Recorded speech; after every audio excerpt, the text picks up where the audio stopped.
గత ప్రభుత్వం చేసిన ఈ ఏపీ ల్యాండ్ టైటిలింగ్ యాక్ట్ ఏదైతే ఉందో 2022 అది వివాదాలను పెంచే విధంగా ఉంది తప్పితే ప్రజలకి భరోసా కలిగించే విధంగా కానివ్వండి, ప్రజలకి ఇంకా మెరుగైన రిజిస్ట్రేషన్ టైటిలింగ్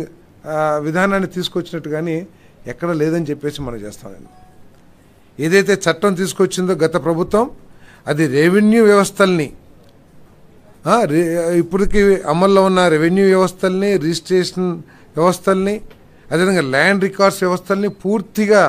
ధ్వంసం చేసే విధంగా ఈ చట్టాన్ని తీసుకొచ్చిందని చెప్పేసి మనకి సవినీయంగా మనం చేస్తాను. అంతేకాకుండా గత ప్రభుత్వ వ్యవహార తీరు చూసి మా ఆస్తులు కూడా తాకట్టు పెట్టుకుంటారేమో, ఎందుకంటే మద్యం అమ్మకాల ద్వారా వచ్చే 20 సంవత్సరాల్లో వచ్చే ఆదాయాన్ని కూడా తాకట్టు పెట్టగలిగిన ఒక ప్రభుత్వం మా ఒరిజినల్ డాక్యుమెంట్స్ వాళ్ళ దగ్గరుంటే ఏమైపోతుందో అనే భయాందోళన కూడా కలిగే విధంగా రిజిస్ట్రేషన్ చేసుకుంటే ఒరిజినల్ డాక్యుమెంట్స్ ఇవ్వము,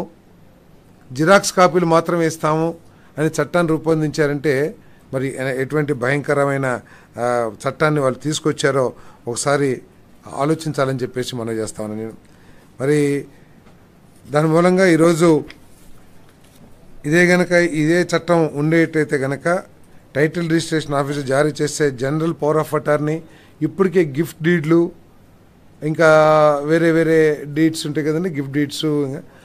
వాటన్నిటినీ కూడా మార్టిగేజ్ డీడ్స్,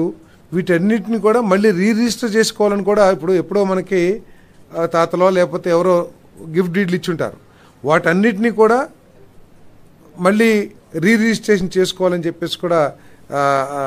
ఆ చట్టంలో పొందుపరచడం జరిగిందని చెప్పేసి మనం చేస్తాను. మరి ఆ చట్టం మూలంగా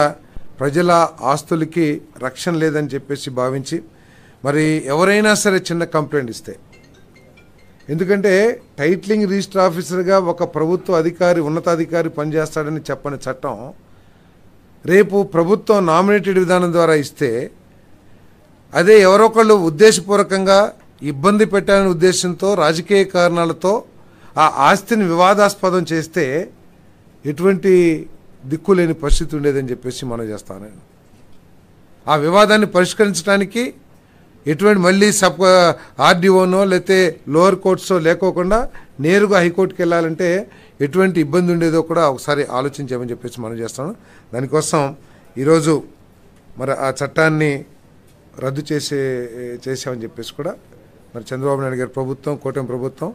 ఈరోజు చంద్రబాబు నాయుడు గారు, పవన్ కళ్యాణ్ గారు నాయకత్వంలో దీన్ని ఆంధ్రప్రదేశ్ క్యాబినెట్ రద్దు చేయడం జరిగిందని చెప్పేసి మనం చేస్తాము.